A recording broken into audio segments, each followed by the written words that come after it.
ఈ ఆలయంలో విశేషం ఏంటంటే ఇక్కడ 108 నంది ముఖాల నుండి ఎప్పుడూ చల్లని నీరు ప్రవహిస్తూ ఉంటుంది. ఆలయ దగ్గరలో ఉన్న పుష్కరిణి నుండే ఈ నీరు వస్తుంది. ఇక్కడికి వచ్చే భక్తులు అంతటి చల్లటి ప్రదేశంలో కూడా ఇందులో నుండి వచ్చే చల్లటి నీటిలో స్నానం చేస్తుంటారు.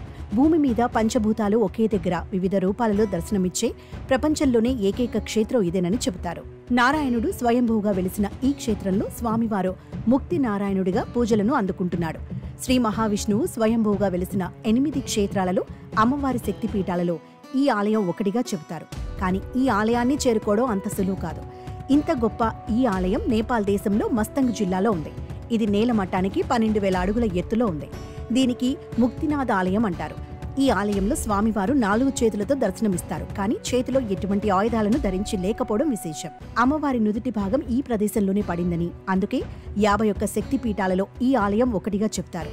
అంతేకాకుండా 108 వైష్ణవ దివ్య క్షేత్రాలలో ఒకటిగా చెప్తారు. అయితే ఈ ఆలయానికి దగ్గరలోనే గండిక నది ప్రవహించటం వలన ఈ అమ్మవారిని గండకీ చండి అనే పేరుతో పిలుస్తుంటారు. హిందువులే కాకుండా బౌద్ధులు కూడా ఈ ప్రాంతాన్ని పవిత్రంగా భావిస్తారు. బౌద్ధులు పూజించే అవలోకి తస్వర అనే దేవత ఇక్కడే ఉద్భవించిందని వారి నమ్మకం. శైవులకు, వైష్ణవులకు, బౌద్ధులకు ప్రసిద్ధ క్షేత్రంగా విరాజిల్లుతున్న ఏకైక క్షేత్రం ఇది ఒక్కటే అని చెప్తారు.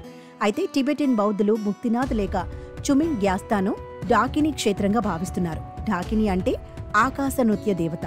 బౌద్ధుల వజ్రయాన బుద్ధిజానికి చెందిన తాంత్రిక ప్రదేశాలలో ముక్తినాథ్ ఒకటి. అవలోకేశ్వరుడు ముక్తినాథుడిగా అవతరించాడని వారు భావిస్తుంటారు. భూమి మీద పంచభూతాలు ఒకే దగ్గర వివిధ రూపాలలో దర్శనమిచ్చే ప్రపంచంలోనే ఏకైక క్షేత్రం ఇదేనని చెబుతారు. ఈ ఆలయంలో స్వామివారితో పాటు శ్రీదేవి, లక్ష్మీదేవి, గరుడాళ్వార్, రామానుజుల వారి పంచలోహ విగ్రహాలు ఉన్నాయి. అంతేకాకుండా చాలా గ్రామాలు కూడా ఉన్నాయి. ఇక్కడి స్వామివారికి హారతి అనేది ఇవ్వరు. నేతితో దీపం మాత్రమే పెడతారు. ఈ భూమిపై ఇంత గొప్ప ఆలయం ఇదే.